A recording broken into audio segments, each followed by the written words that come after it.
Ya, kalau tadi kita telah melihat pameran kerjaya tahun 2022, di antara salah satu refleksi juga dapat kita ni ambil dari perkongsian tersebut, memang indah mudah untuk mendapatkan pekerjaan terutama sekali di zaman ini. Tapi pastinya ada sahaja berbagai solusi ataupun cara lainnya, di antaranya adalah untuk bergiat aktif dalam bidang keusahawanan. Mungkin apa saja hobi kita ni dapat dijadikan pendapatan sampingan. InsyaAllah. Baik, untuk pertemuan kita di hari ini juga kami bawakan kepada anda satu segmen wawancara, iaitu bertajuk dengan segmen Bisai Tahtu. Tajuknya Kesan Placebo. Satu tajuk yang menarik sebetulnya bagi kita yang mengetahui apa di sebalik nama tersebut. Namun bagi kita yang ingin mengetahui lebih lanjut, kami bawakan kepada anda satu narasumber kita seperti biasa, iaitu bersama kita Yang Mulia Meja Bersara Rusli bin Bujang membawakan kepada anda tajuk perbincangan kita, insya-Allah menjelaskan lebih lanjut dan apa menariknya dengan tajuk kita ini, Kesan Placebo, ya. Assalamualaikum tuan. Waalaikumsalam warahmatullahi wabarakatuh, Muhammad. Baik, apa khabar tuan? Alhamdulillah. Alhamdulillah. Ya. Jumpa hari baru tadi jumpa secara bersemuka. Ya, biasanya di alam maya saja. Ya, betul. Baik, tuan, untuk pertemuan kita di hari ini kami serahkannya bersama dengan Tuan Rusli untuk mengungsikan apa sebenarnya tajuk kita ini, kesan placebo. Apa sebenarnya placebo itu? Okey. Right. Kesan placebo ni sebenarnya istilahan dalam bidang perubatan lah. Apa namanya tu ya, sebelumnya memperkenalkan satu ubat-ubatan baru itu kadang ia akan dibuat macam eksperimen dulu untuk menguji keberkesanan ubat itu. Tapi dalam masa yang sama ia akan dibandingkannya dengan ada ubat-ubatan lain yang tadi dah benar lah untuk menguji sebab keberkesanan. Tapi ternyata sebaliknya tak pulang, ubat yang dah benar ni oleh kerana orang percaya ia macam ubat benar juga ya. Kesannya tu sama lebih juga, bahkan kadang-kadang lebih efektif daripada ubat yang benar itu. Jadi itulah secara ringkasnya lah kesan placebo tu. Tapi tadi saya ni sebenarnya terkesan dengan perkembangan semasa di negara kita ni. Pada masa ni ya, macam institusi pengajian tinggi di kita ni di Brunei sedang mengadakan graduation convocation karena UBD, UNISA, UTB, GUPSB. So macam tadi pun nanti ada berikan komen, memberikan refleksi tentang macam mana keadaan sekarang ni. Orang kata ni graduate itu makin banyak, ribu-ribu. And so dalam masa yang sama kadang-kadang macam kata ni terperangkap dalam pemikiran payah ni diorang ni macam ni. Diorang banyak graduate, payah jadi kerja ni. So itu kadang-kadang kan ni terperangkap dengan bentuk-bentuk pemikiran macam itu. So dari segi placebo ni tadi, kesan placebo ni ada hal-hal yang sebenarnya mampu kata ni ubah daripada kata ni melihat aspek negatifnya tu. Kata ni ada pilihan untuk melihat kepada aspek positifnya tu. So sin satu disebut ingin saya menyentuh berikan refleksi sedikit. So artinya kata ni ada pilihan untuk melihat payah ni mencari kerajaan orang ni masa ni. Orang graduate makin banyak. Tapi sebenarnya kata ni boleh melihat pada segi lain, makin banyak orang bijak pandai ni negara kata ni So artinya mustahil dalam masa yang terdekat tadi kata ni boleh menjadi negara atau ada smart city in the world bahkan. So makin banyak lihat orang-orang kata ni yang belajar keluar negara yang dapat special scholarship. Kalau dulu payah dapat yang first class dalam bidangnya itu. Tapi now macam ada saja mendengar. Di arah saya sebelum saya ada have a very small consulting firm di tanah ni.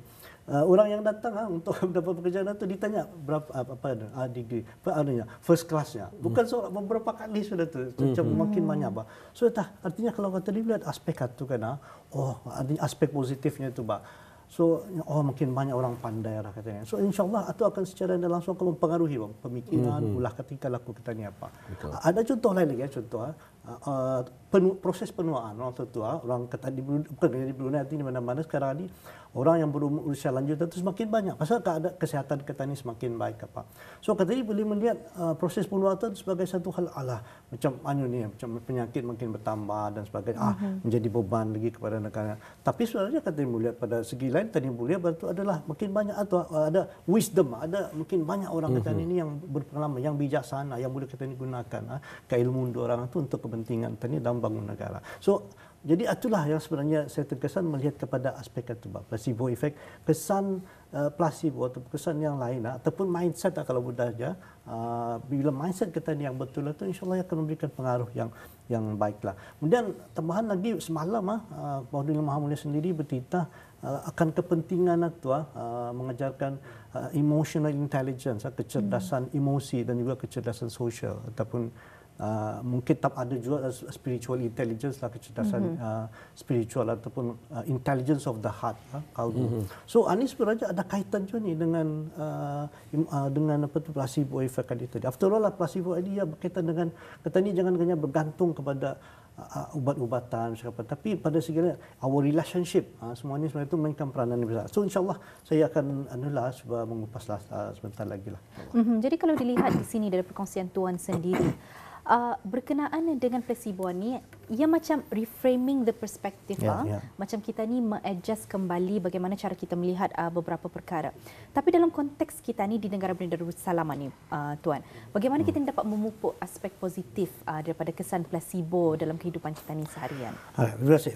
So kajian-kajian itu mendapati placebo effect ini tadi, ya kejayaannya tu antara 18 ke 80% boleh mempengaruhi secara positif pemikiran-pemikiran orang ini. Saya nak bagi ambil contoh-contoh tu. Ya paling awal tahun 57 sudah ada ni kajian. Ada seorang tu Mr. Wright, ya kena macam yang ni mengalami ada tumor dalam besar orange itulah, dan dia diberitahu ada lagi macam biasalah kalau macam tu ada harapan untuk hidup apanya, tapi ia ada satu ubat yang boleh digunakan, boleh membantu dia, tapi sebenarnya tu ubat untuk kajian saja, untuk research tapi yang dia mahu because dia umurnya dia tahu umurnya lagi panjang dan akhirnya dia ambil, dia jual lah pasal dia percaya kajian itu tadi. So dia ambilnya, ternyata jadi pada sebesar orange tu semakin hilang. Tapi lepas itu, dan dia bila dicek lagi, wah baik ya daripada penyakitnya tu, si Mr. Wright ni. Kali lepas itu, ada orang beritahu, ada jatuh untuk kajian saya. Dan dia percaya lagi kan, berbalik semula penyakitnya tu. Dan satu, tapi doktor itu gunakan lagi, banyak. Ada lagi yang lebih baik daripada itunya. Tapi diinjeknya, sebenarnya yang diinjeknya itu air saja. Ya still menjadi baik, ya hilang lagi itu tu. Sampai dan seterusnya. Jadi itu ya satu kajian yang sangat menarik sebenarnya dalam analisis. So dalam konteks itu, saya ingin secara macam mana kelebihan kalau tadi benar-benar placebo efeknya. Macam tadi di Brunei ni adalah beberapa kadang salah itu bukan salah apa, mungkin kurang pengetahuan kata ni. Cara asuhan dulu tu ada kaedah-kaedahnya tu, ada tujuan-tujuannya. Kadang-kadang kata ni berapa memahami tujuannya. Contohnya anestesia dulunya, kepunan karangnya. So kata ni percaya kepunan ni kalau anestesia. Jadi tak ada proses dalam fikiran tu. Itu tadi placebo effect tu. Kata ni percaya ni. Ataupun dari sedunia tu Pygmalion effect. Tadi percaya apa yang tu akan menjadi kenyataan lah. So pasal belief system kata ni tadi, ia menjadikan ia benar.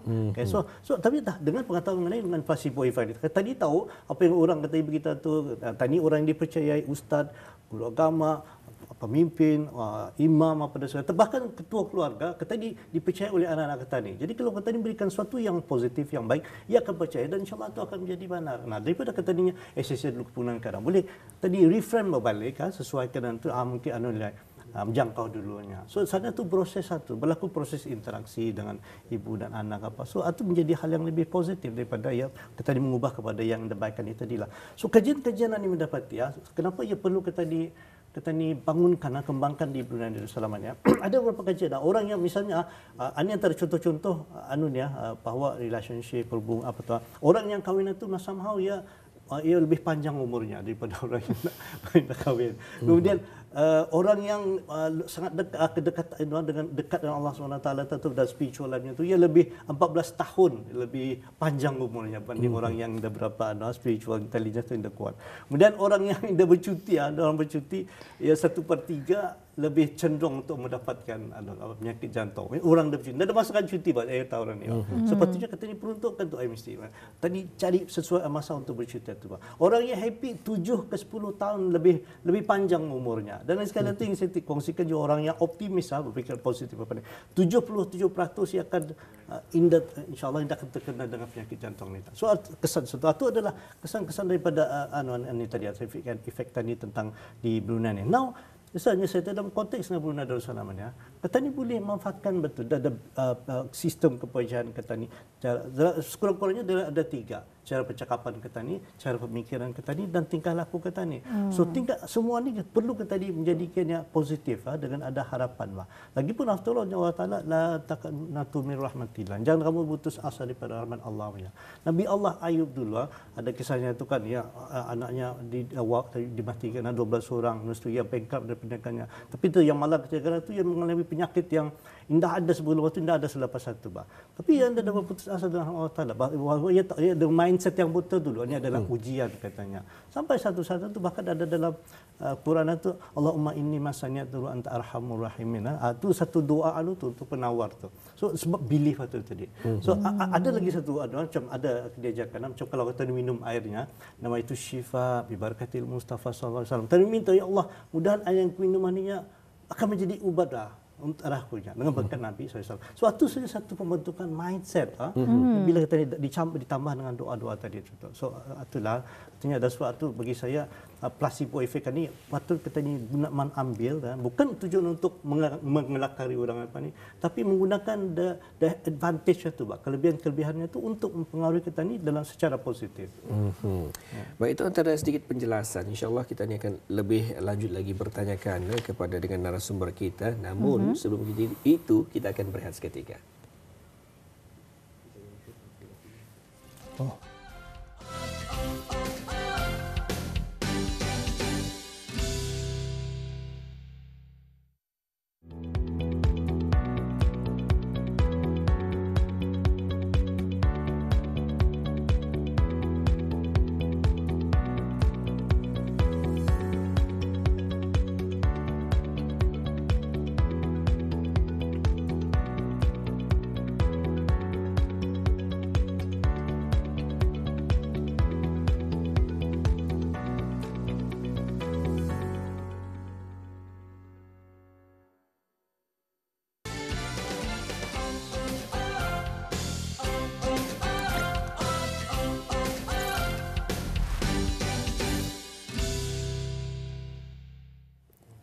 Perkongsian daripada narasumber kita tadinya, banyak sahaja yang dapat kita ni dapat pelajari.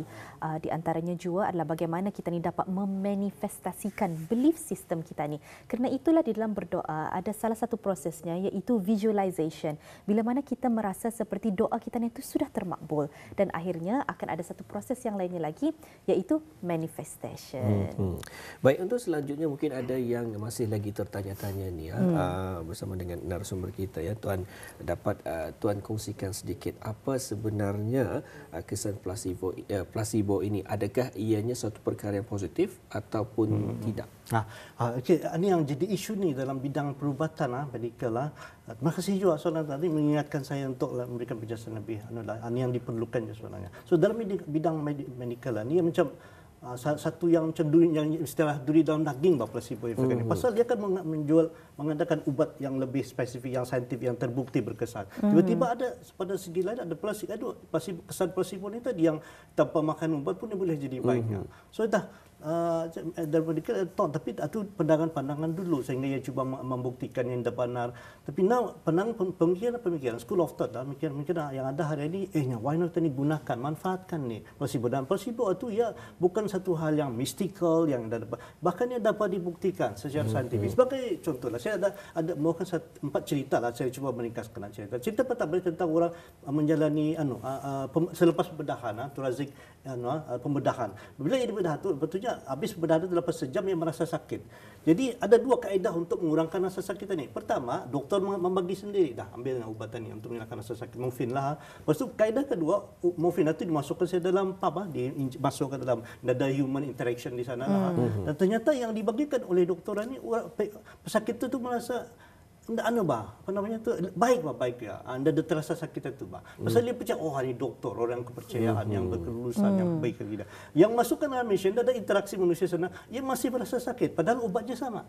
Kan bukannya mistikal tapi itu atau contoh yang kedua tentang orang hotel housekeeper, orang yang bekerja di hotel. Pekerjaannya tu memang dia bekerja keras, pagi naik tangga apa sebenarnya. Tapi yang dia percaya sebenarnya walaupun dia exercise kan tu 15 itu equivalent dengan pekerjaan exercise 15 minit Tapi dah ternyata dua kali macam-macam penyakitnya ada yang bisa apa. Tapi setelah diterangkannya sebenarnya apa yang kita buat 15 minit, diterangkan 15 minit apa yang kita buat pekerjaan kita ini sebenarnya ada kesan-kesan yang positif untuk kesihatan mental, kesihatan fizikal So diterangkan. Ada lagi separuh indah diterangkan dia bekerja macam biasa. Dan orang yang diterangkan ini ternyata yang menjadi lebih sihat secara mental dan emosi. Diterangkan. Pasal dia tahu efek dia tu. So dalam bahasa Arab itu katanya dapat itu tu kehidupan ini perlu katanya memaknai apa je macam segala pekerjaan katanya ibadat katanya. Kalau katanya dapat memaknai dengan baik, ambil positifnya tu, insya-Allah ia akan berikan kesan yang positif ke arah katanya. Okay? So ada lagi satu menarik juga milkshake.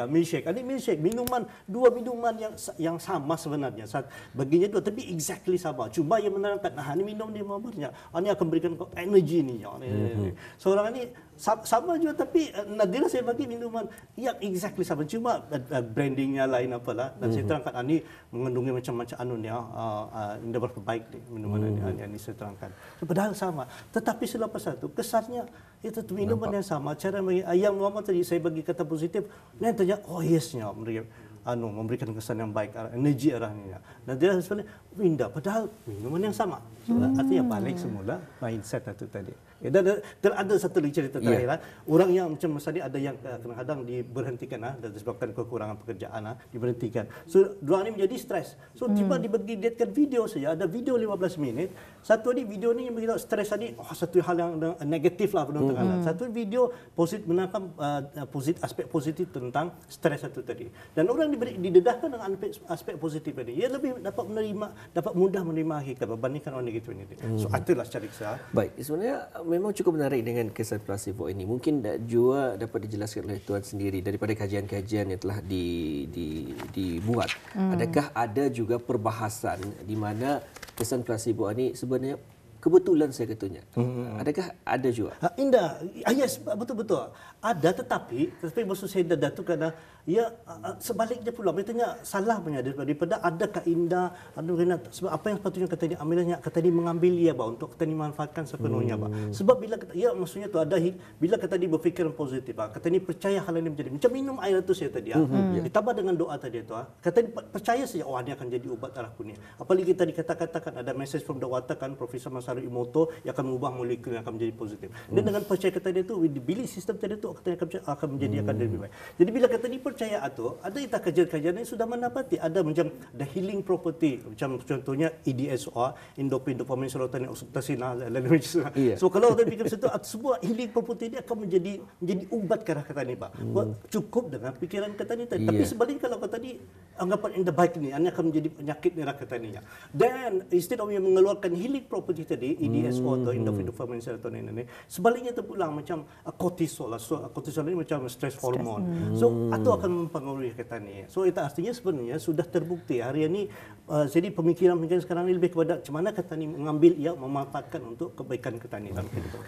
Jadi kalau dalam perkongsian Tuan tadi tu memang amat penting sebenarnya untuk kita ni mengadjust ataupun reframe belief system kita ni. Bukannya tentang hal sekeliling kerana kalau dilihat artinya hal sekeliling itu neutral je saja tu kan. Tapi apa yang penting adalah bagaimana kita memaknainya, bagaimana kita be intentional di dalam hal-hal tersebut. Baik, sebenarnya banyak yang ingin kami tanyakan. Cukup menarik tajuk kita di pada hari ini, Tuan. Namun, apa boleh buat masa itu menceburui kita ni. Jadi, kita serahkan bersama dengan Tuan untuk mengkongsikan sedikit kesimpulan mengenai tajuk kita. Baik, Alhamdulillah. Alhamdulillah kalau dapat diambil banyak.